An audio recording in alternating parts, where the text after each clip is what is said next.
This episode is provided by Thomas Allgaier and Frennis, based on the most relevant LinkedIn posts about AI in B2B marketing in calendar weeks 51 to 2. Frennis is a B2B market research company helping enterprise marketing teams sharpen their strategies and outreach with customer segmentation, ideal customer profiles and deep dives, customer needs analyses, and buying center insights. And looking at those sources, all the LinkedIn conversations from the end of last year into the new one, something really stands out. What's that? We've finally, and I mean finally, moved past the generic AI hype cycle. Yeah. The whole conversation has shifted. It's not about what if anymore. Not at all. It's completely focused on actual, concrete, go-to-market execution, on strategy. Exactly. It's all about the operational reality now. So for this deep dive, our mission is to pull out the top AI trends that are really impacting strategic B2B marketers, like right now. And we need to get past the buzzwords, right? Oh, completely. We've got to figure out what's actually working, what's generating revenue, where the big failures are, and maybe the biggest question of all, how the human role is changing. Yeah, how we fit in alongside all these autonomous systems. We've got 5 major themes to get through, so let's start at the very top. Let's talk AI strategy and operating models. Makes sense. Mm-hmm. You have to start with strategy because, that's where the money's going. And Philippe Britton's pointed out a really key shift in how executives are thinking. They're not just looking at it as a cost-cutting tool anymore. No, not at all. They see AI as a growth lever. The priority now is massive revenue and valuation uplift, not just trimming the budget. That's a fascinating change. It feels like they've moved from, just optimizing a spreadsheet to fundamentally changing how they win market share. It's a much bigger bet. Way bigger. Riskier for sure, but the potential reward is so much higher than just shaving a few dollars off your sauce bill. It is, but with that kind of ambition, you need discipline. You need diagnosis. That's what David Brown was really hammering home. Diagnose first? Yes. Diagnose your GTM friction, your actual business needs, before you start funding a bunch of scattered AI experiments and just hoping one works. So what happens if you skip that step? If your team just gets excited and buys a shiny new tool? You just accelerate chaos. Right. Robert Bukitz had this great analogy that really stuck with me. He said AI basically accelerates whatever GTM system you already have in place. He compared it to a Rubik's Cube. I think I saw that one. If the foundation is already a mess, AI just makes it a bigger mess faster. Precisely. If your GTM is scrambled bad targeting, broken sales handoffs, whatever AI doesn't magically fix it.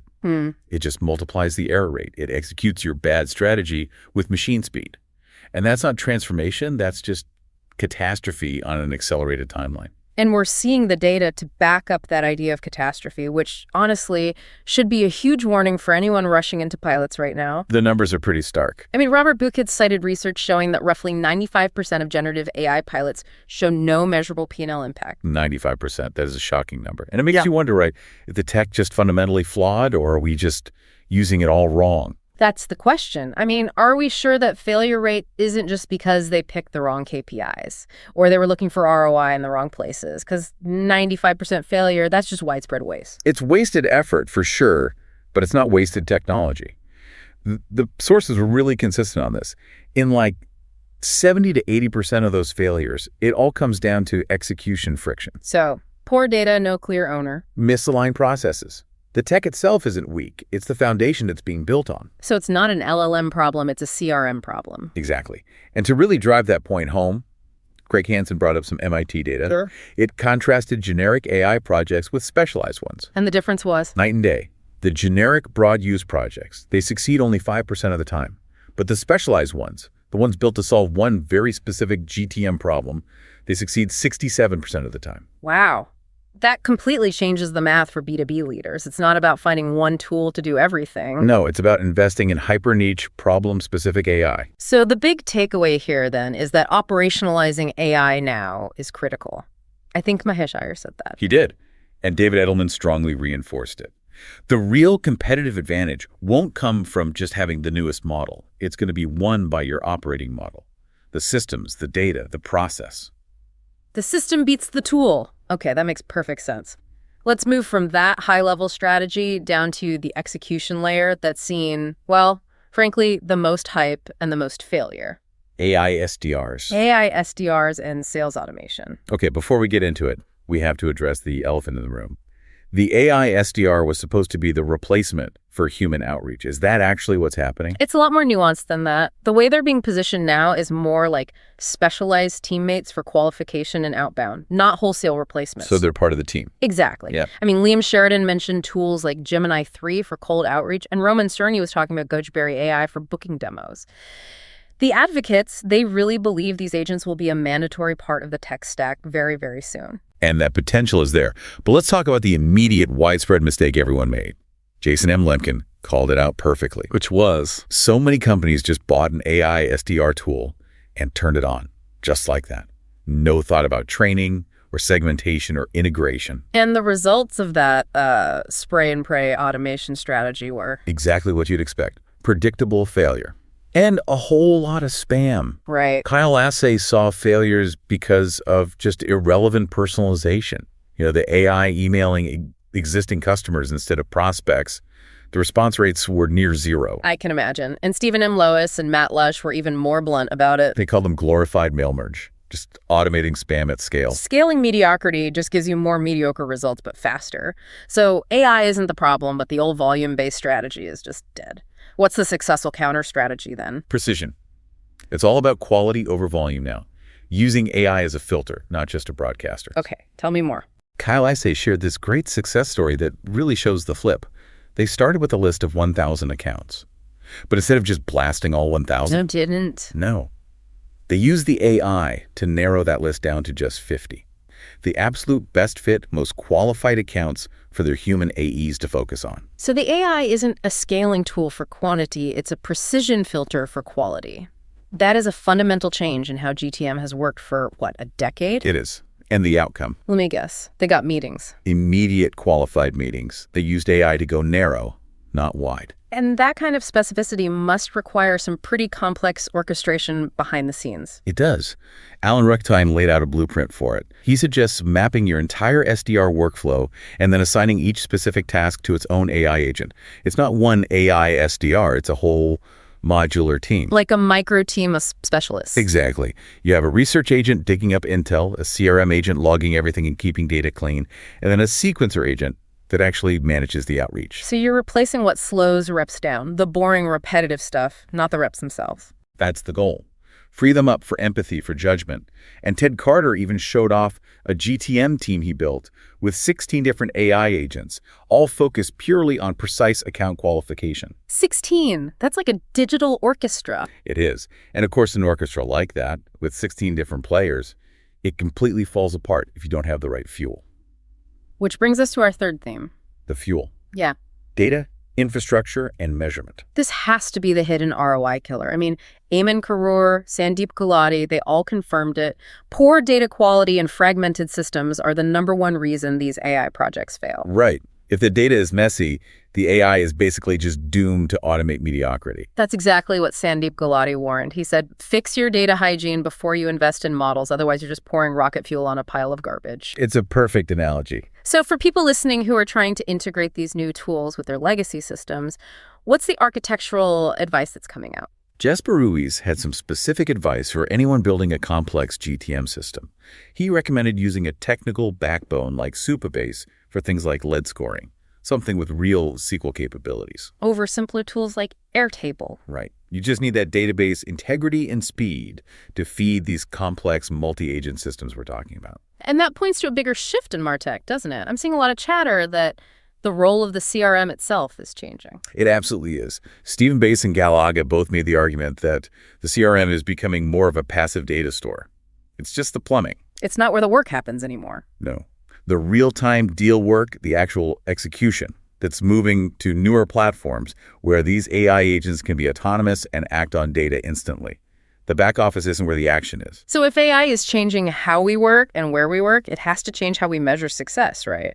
What are the new metrics leaders are focusing on? Matthew Thompson noted a big shift toward 2 key ratios: efficiency and productivity. Okay, break those down. Efficiency is net new ARR generated per dollar spent.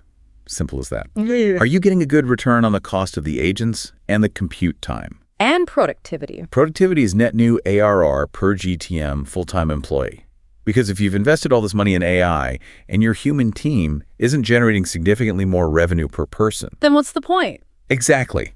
The investment is just adding cost without giving you any strategic advantage. Those are the two numbers AI has to move. Clear, quantifiable. Love it.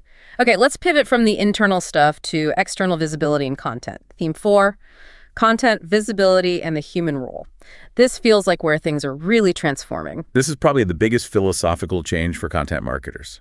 Ryan Yackee called AI the new discovery engine. We are moving beyond just optimizing for a search bar ranking. So beyond traditional SEO. Way beyond.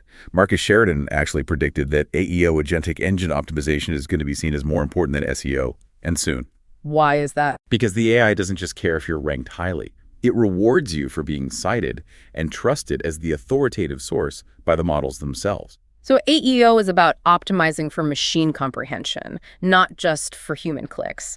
Your content has to be so good, so structured, that an LLM will actually cite you as the source of truth in its answers. That is a perfect summary. And because these AI systems pull signals from all over the place, Sarah Stella Latanzio said that ignoring things like brand mentions is basically self-sabotage. That completely changes your content strategy. It's not about one web page anymore. It's about building authority across the entire digital ecosystem. Which is why Chase Diamond pointed out that AI pulls signals from places we used to overlook. Reddit threads, forums, customer reviews. It's looking for real, unfiltered signals, not just the polished corporate blog posts. And this even applies to video, which is a huge deal for B2B education. Thomas Ross had a very clear warning about this. He did. He said, remember, AI doesn't watch your videos. It reads the transcript. The optimized transcript is the core source of visibility for AEO. If you're not optimizing that, your video content is essentially invisible to these agents. So as the machines get better at all this, what happens to the human marketer? Is our judgment still the most valuable thing we have? Absolutely. Alex Baca pointed this out. AI is a productivity accelerator, but mostly for experts. It's actually widening the gap with junior workers who don't have the critical thinking to use the tools well. So critical thinking is the new competitive edge. Gerhard Geschwander said that's exactly it. You have to be the human in the loop. You have to supervise, question, and stress test what the AI gives you. If you can't spot a subtle mistake, the tool just makes you faster at being mediocre. But how do you protect the unique parts of your brand? The soul, the voice, the stuff you can't automate. That is the critical human differentiator. Carolyn Healy shared this powerful case study where a team automated its brand's soul and engagement just plummeted by 40%. Wow. When everything starts to sound the same, that human premium branding, that authenticity, that becomes your key differentiator. The whole point is to free up our time for empathy, for relationships, not to replace deep thinking. That's a powerful warning. Okay, let's move to our final theme. Ecosystem, risk, and guardrails. The market is definitely maturing. Yeah, we're seeing major validation. Alina Vandenberg pointed to Salesforce's acquisition of Qualified as a huge signal.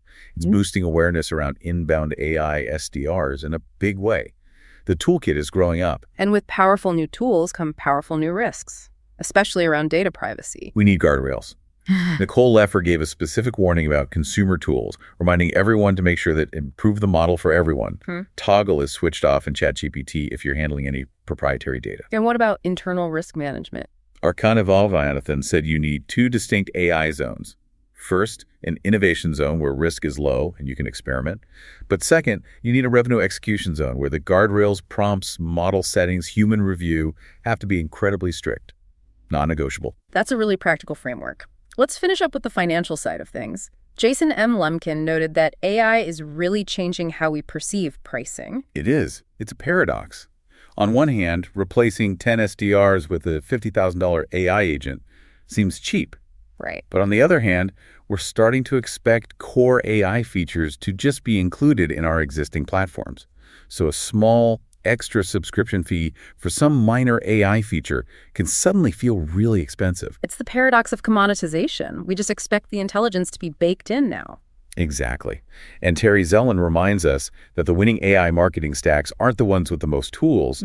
They're the ones that clarify the connections between systems and centralize the logic. Which brings us right back to where we started. System architecture and strategy. If you enjoyed this deep dive, new episodes drop every 2 weeks. Also, check out our other editions on account-based marketing, field marketing, channel marketing, MarTech, go-to-market, and social selling. Thanks for tuning in and sharing this with us. And remember to subscribe so you don't miss the next deep dive into the B2B world. And as you think about this huge shift in GTM strategy, Here's a final thought for you, based on an insight from Shashi Bellamkonda. This move toward agentic engine optimization and AI-driven commerce means your traditional corporate website is becoming secondary. It's being replaced by user intent as AI agents handle the discovery and transaction logic. Shashi Bellamkonda called this the faceless economy. So what does it mean for your brand when your primary customer is no longer a human browsing your site, but an algorithm citing your content?